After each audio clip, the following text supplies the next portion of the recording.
Hello and नमस्कार everyone, मैं doctor Megha Chaturvedi आज उन सभी का डाउट क्लियर करने आई हूँ जिनको लगता है कि सोरासिस और इम्यून सिस्टम का कोई संबंध नहीं है और अगर इम्यून सिस्टम जैसा मर्जी चल रहा हो उससे सोरासिस फ्लेयर अप नहीं होना चाहिए। क्योंकि आपने बहुत से डॉक्टर को कहते हुए सुना होगा या एडवाइसेस लेते हुए सुना होगा या वीडियोस में सुना होगा कि इम्यून सिस्टम अच्छा रहना चाहिए सोरासिस को ठीक करने के लिए, या वो एक बैलेंस तरीके से काम करना चाहिए।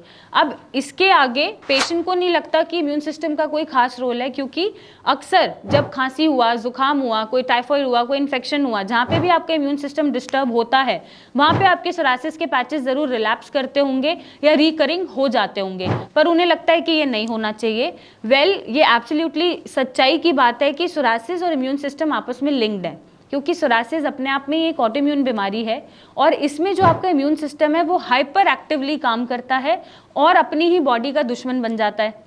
ऐसे में जब कोई भी इन्फेक्शन उसको बाहर से होगा या एडिशनल कोई भी डिस्टर्बेंसेस आएंगे हेल्थ वाइज या इम्यून सिस्टम वाइज, वहाँ पे आपका सोरासिस और ख़राब हो सकता है या रिलैप्स कर सकता है। अब अपने इम्यून सिस्टम को बेहतर कैसे बनाना है इस वीडियो में हम बात करेंगे। सो नंबर 1, जितनी भी चीज़ें हैं जो आपके इम्यून सिस्टम को ख़राब करती हैं या ट्रिगर करती हैं या आपका गट माइक्रोबायोटा ख़राब करती हैं, जिसका मतलब है आपके इंटेस्टाइन में गंदे बैक्टीरियाज को प्रमोट करती है, हेल्दी को नहीं प्रमोट करती है, वो चीज़ें आपको नहीं देनी है। अब उसमें जंक फूड आता है, अल्कोहल आता है, रेड मीट आता है, नॉन वेजिटेरियन फूड आता है और भी बहुत सारी चीज़ें आती हैं जो आपको अपने अपने डॉक्टर से एडवाइस में मिलता होगा या आपको एक डाइट चार्ट फॉलो करने के लिए मिलता होगा। और यही एक रीज़न है कि हम इन फूड आइटम्स को कंज्यूम करने के लिए मना करते हैं, क्योंकि इससे आपका गट माइक्रोबायोटा डिस्टर्ब हो जाता है और वो आपको बार बार बीमार करता है और आपका सोरासिस रिलैप्स करता है।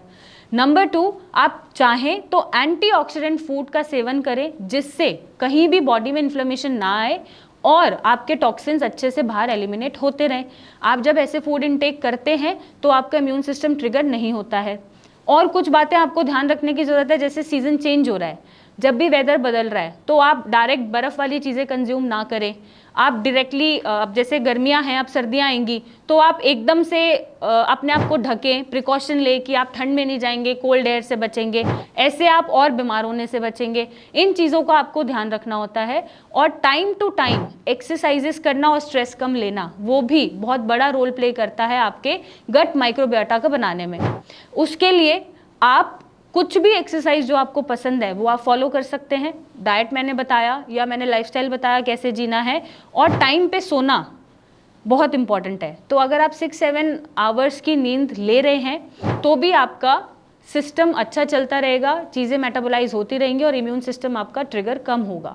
आपने देखा होगा इम्यून सिस्टम कब ट्रिगर होता है, या तो एकदम से गर्मी से बरसात आ गई, बरसात से गर्मी हो गई, गर्मी से सीधा सर्दी हो गई, सर्दी से फिर गर्मी हो गई, तभी लोग अक्सर ज़्यादा बीमार पड़ते हैं। तो ऐसे चेंज ऑफ वेदर में अपनी इम्यूनिटी का ध्यान रखना है और कुछ प्रिकॉशनरी बेसिस पे चीज़ें फॉलो करनी होती हैं। जैसे आप बहुत ज़्यादा खाना मत खाइए, जितनी भूख है उसका 70-80% खाइए, तो भी आपका जो गट माइक्रोबायोटा है वो हेल्दी तरीके से काम करता है और टॉक्सिन्स को बाहर भेजता है। आप छोटी छोटी चीज़ों का ध्यान रखें, डायरेक्ट आइसक्रीम या डायरेक्ट आइस जो होती है, ठंडा पानी होता है, उसको डायरेक्ट कंज्यूम ना करें। पसीने सूख जाएं उसके बाद ही आप पानी का सेवन करें। एकदम से बाहर से आप आए, पसीनों में आप हैं या कोई भी स्पोर्ट खेला, एक्टिविटी करी और आपने डायरेक्ट पानी पी लिया, तब भी आपका गला खराब होगा या बुखार आएगा। या जब भी सीज़न चेंज हो रहा है तो आप उसके अकॉर्डिंग अपने आप को कवर करें और उस टेम्परेचर के अकॉर्डिंग ही आपकी क्लोथिंग होनी चाहिए। इससे भी आप अपने इम्यून सिस्टम को स्ट्रॉन्ग बना सकते हैं और आप उन्हीं चीज़ों का सेवन करें जो आपके इम्यून सिस्टम को ट्रिगर ना करें और ख़राब ना होने दें। और ऐसे आप अपने सोरासिस को रिलैप्स होने से भी बचा सकते हैं और रीअकर होने से भी बचा सकते हैं। और अगर नहीं बचा रहे हैं तो नीचे दिए गए नंबर पे मेरी टीम से बात करें, हमसे मिलने आए और अपने सोरासिस को हमेशा के लिए ख़त्म करें। Thank you and take care.